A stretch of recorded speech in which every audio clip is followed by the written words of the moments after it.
Today, we're turning pork belly burn ends into bite-sized flavor bombs. No wrapping, no braising, no shortcuts. Just pure smoke and bark. Flavored with our grilled pineapple sauce for that signature kick. This is what the King of Flavor is all about.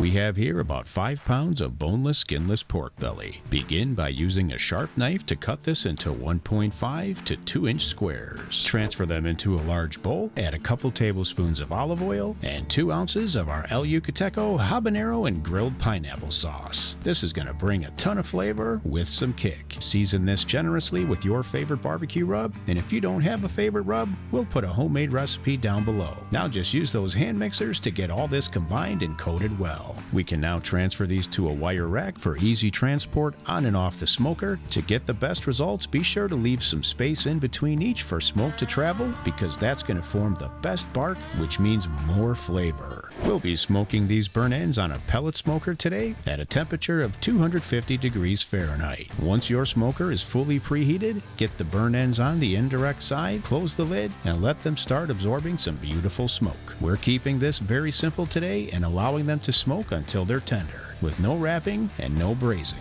This will take about 3 to 4 hours, and once they probe tender, you can remove them from the smoker, finish them off with a little bit more sauce, and serve them up just the way you like. Thank you for watching, and don't forget till next time to kick up all your recipes with the King of Flavor. And we'll see you on the next one.